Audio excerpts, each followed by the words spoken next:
दो लड़कियां स्टेशन पे बैठे इतना ज्यादा रो रही थी, इतना चिल्ला चिल्ला के रो रही थी। वहां पे इतनी ज्यादा भीड़ लग गई लोगों की।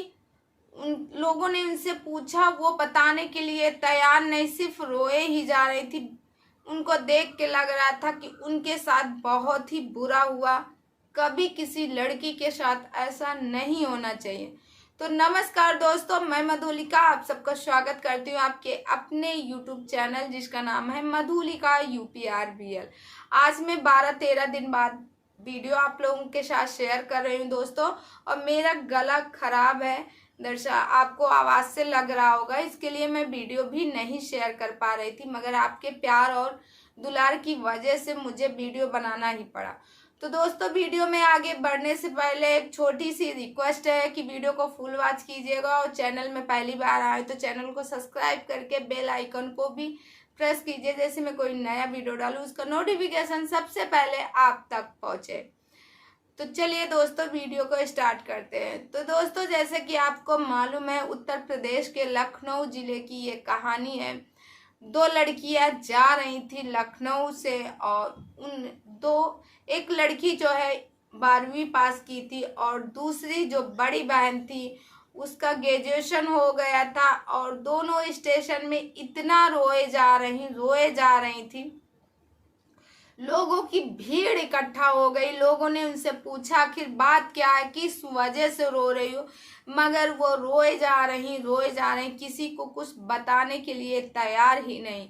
दोस्तों, ये मंजर देख के वहां भीड़ बढ़ती ही जा रही थी, मानो क्या हो गया। और दोस्तों, उन लड़कियों के साथ उनके माँ बाप भी थे और उनका एक छोटा सा भाई था दोस्तों। उसके बाद वो लड़कियां रोए ही जा रही थी। जब सभी लोग उनसे पूछ रहे थे क्या हुआ उनके, मगर वो लड़कियां कुछ बताने के लिए तैयार ही नहीं थी, मानो उनका सपना टूट रहा था, जिसकी वजह से वो सिर्फ और सिर्फ रोए जा रही थी। दोस्तों, उसी समय जो है दो लड़के आते हैं और उनके साथ में एक आंटी जी रहती और एक उनके साथ में एक लड़की रहती। तो एक तो उसका दोस्त रहता और एक उसकी बहन रहती।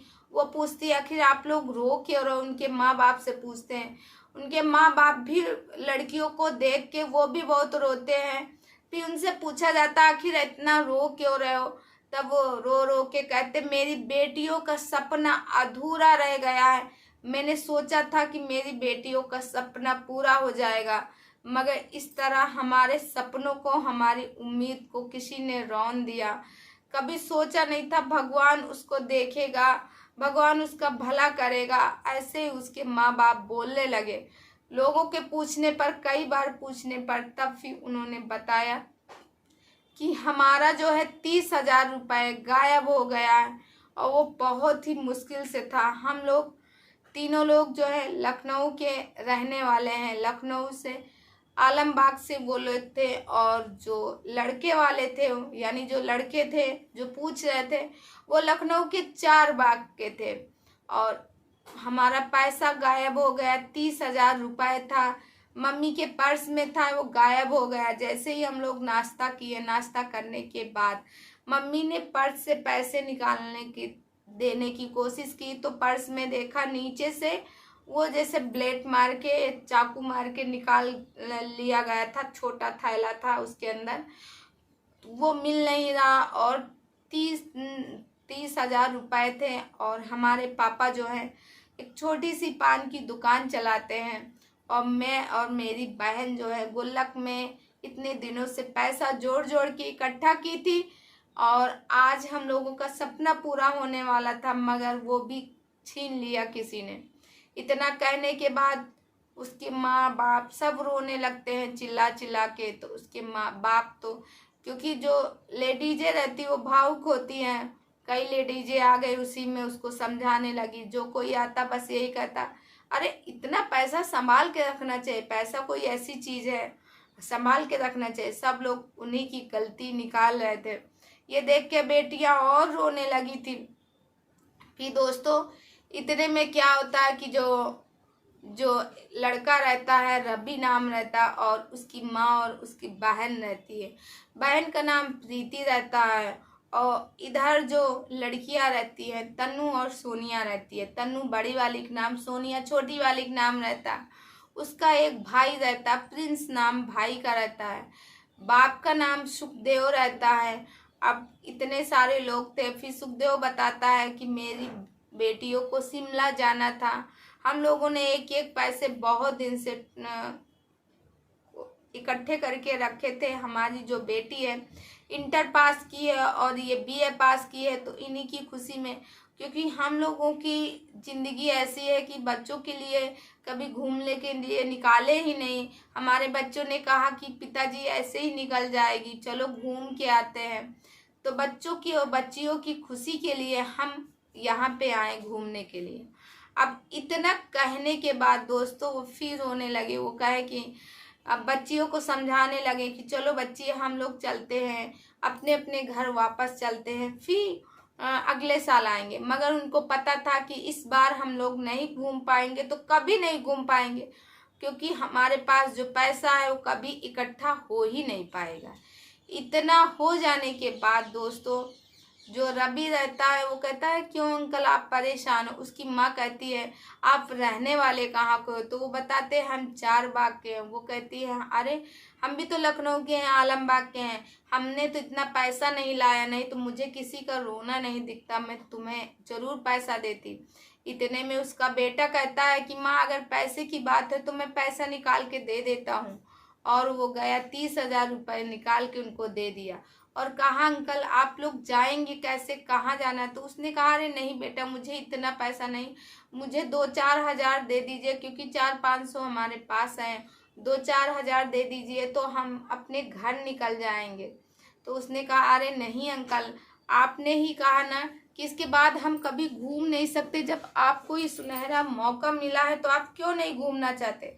आपको घूमना चाहिए, मैं खुद तुम्हें लेके चलूँगा। आप कहाँ जा रहे थे, किससे जाएंगे। कहें बेटा अभी जब 2 बस निकल गई, इन्हीं लोगों के रोने धोने की वजह से बस निकल गई हैं। नैनीताल जा रहे थे तो बोले नैनीताल क्यों जा रहे हो, आपको चलना है तो शिमला चलिए, मैं आपको शिमला ले चलता हूँ। और शिमला में भी इतनी बर्फ़ नहीं है, चलो हम लोग जम्मू कश्मीर चलते हैं, वहाँ आपको बर्फ़ ही बर्फ़ मिलेगी। फिर इतना कहने के बाद दोस्तों वो कहते हैं अरे नहीं, तो कहते नहीं अंकल, और तुरंत एक गाड़ी बुक करते हैं 12-13 हज़ार की। वहाँ से वो लोग निकलते हैं, फिर वहाँ पहुँचते हैं होटल में, और उनकी माता जी और जो रवि रहता एक कमरा लेता है जिसमें अपनी बहन और वो दोनों लड़कियां यानी 3 लड़कियां उसमें रहती है। एक अंकल आंटी के लिए लेता, एक अपने और अपनी माँ के लिए लेता है। अब जो दोस्तों इतने कमरे तो वो ले लेता है, मगर जो उसका पिता रहता है वो कहता है अरे बेटा इतने कमरे आपने क्यों लिए, हम कहाँ से इतना भर पाएंगे। तो कहता अरे अंकल आपको कुछ नहीं, आपको पैसे देने की ज़रूरत नहीं, सिर्फ और सिर्फ आप हमारे साथ चलोगे, आप घूमोगे, जब मुझे ज़रूरत लगेगी पैसा हम ले लेंगे, आप पैसे की चिंता क्यों करते हो। अब उसके बाद सोनिया और प्रिया बहुत खुश हो जाती है, क्योंकि उनका सपना कहाँ वो नैनीताल के लिए कर रही थी और कहाँ वो शिमला के ख्वाब और पहुँच रही जम्मू कश्मीर। अब वहीं से वो लोग वैष्णो माता के दर्शन भी करती हैं, और वहाँ पे फिर जम्मू कश्मीर के ऊपर जाती हैं, वहाँ पे बर्फ़ कश्मीर में जाके बर्फ़ खेलती हैं, बर्फ़ से एक दूसरे के ऊपर मारती हैं, खेलती रहती। उन्हें बहुत अच्छा लगता, क्योंकि साथ में आई थी, पहली बार वो लोग घर से बाहर निकली थी। अब जो वो लड़का रहता है तो उसकी माँ रवि की माँ की तबीयत खराब हो जाती, चल नहीं पाती, उनको घुटने सूज जाते, उनके पैर में दिक्कत होती है। तो जो ये रहती हैं सोनिया और प्रिया बहुत सेवा करती, क्योंकि प्रीति तो संभाल नहीं पाती, रवि की बहन को प्रीति नाम था, प्रीति तो इतना संभाल नहीं पाती जितना ये लोगों ने केयर किया। उसकी माँ कहती है रवि से बेटा आप इन लोगों से पैसा मत लेना, एक मैं तुम्हारे लिए सोनिया का हाथ मांगना चाहती हूँ, कैसा है तुम कहो तो अभी बात कर ले। तो कहता अरे माँ मैंने मना किया क्या, जैसा आप कहोगी वैसा ही मैं करूँगी। ये सब जिम्मेदारी मैंने आपके ऊपर ही खोजी है। अगर आपने देखी है तो ज़रूर उस लड़की में कुछ खूबी होगी। और वहीं से पता चला कि रवि भी सोनिया को पसंद करने लगा। तो सोनिया कहती है आप इतना पैसा क्यों खर्च कर रहे हो, हमारे पिता तो दे भी नहीं पाएंगे, आखिर किस लिए। तो कहता है ये सब पैसा तुम्हारे लिए खर्च कर रहा हूँ। तो वो कहती क्या मतलब, समझ नहीं पाती। वो कहता है अरे तुम नहीं समझोगी, ये दिल की बात है। दोनों लोगों में प्यार तो रहता है। सोनिया तो थोड़ा सा गरीब घर की रहती, वो सोचती इतने बड़े आदमी है, मैं इनके साथ कैसे एडजस्ट करूँगी। और 2-3 दिन में ही 2 लाख रुपए उन्होंने खर्च कर दिए घूम उम के। फिर उसके बाद जब सोनिया के पिता जैसे ही लखनऊ स्टेशन पे आते हैं, वो पैसा देने लगते, बेटा अभी मेरे पास 27,000 बाकी है और 3,000 में मैंने थोड़ा बहुत सामान ले लिया, ले लीजिए। वो कहता अरे नहीं अंकल, क्योंकि उसकी माँ ने कहा था पैसे एक नहीं लेना। वो कहता नहीं अंकल मुझे पैसे नहीं चाहिए, और आप लोग बहुत अच्छे इंसान हैं।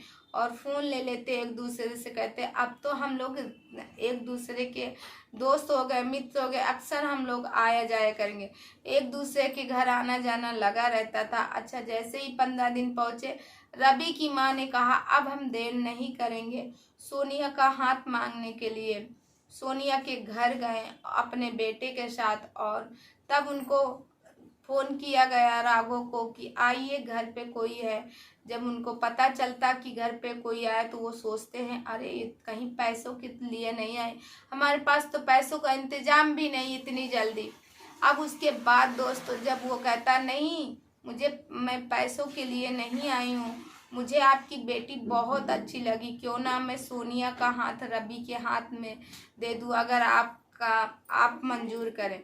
इतने में जो रवि रहता वो तो सोनिया को पसंद ही करता। सोनिया शर्मा जाती, एकदम और लाल हो जाती, क्योंकि सोनिया संस्कारी भी थी और साथ में सुंदर भी बहुत थी। उसके बाद जो रहते हैं उसके पिता रहते हैं सोनिया के, जो पान लगाते हैं, वो तुरंत आंख में आंसू भर आते हैं, हाथ पकड़ के कहते हैं कि अरे आपका बड़प्पन है जो हमारी बेटी को आपने पसंद किया, नहीं तो हम तो आपकी बराबरी नहीं कर सकते और ना ही मैं थोड़ा सा दहेज भी नहीं दे सकता हूँ, क्योंकि आप तो मेरी स्थिति जानते हैं। वो कहते हैं मुझे दहेज नहीं चाहिए, क्योंकि रवि का बहुत अच्छा बिजनेस था, इलेक्ट्रॉनिक का उसका बिजनेस था, गोदाम थे उसके नीचे के कई लोग उसके यहाँ वर्कर काम करते थे। और रवि काफ़ी पैसे वाला भी था। फिर रवि और सोनिया की धूमधाम से शादी होती है। फिर उसके बाद रवि की बहन की होती है शादी। आज सोनिया और रवि बहुत ज़्यादा खुश हैं। सोनिया इस टाइम पे प्रेग्नेंट है। तो दोस्तों गए थे घूमने और देखो दोस्ती में एक रिश्तेदारी भी मिल गई, अच्छे रिश्ते भी मिल गए। तो दोस्तों ये कहानी आप लोगों को कैसी लगी कमेंट करके ज़रूर बताइएगा। मुझे तो अच्छी लगी, आप लोगों को भी अच्छी लगी। और दोस्तों मेरा गला ख़राब है, इसके लिए सॉरी बोल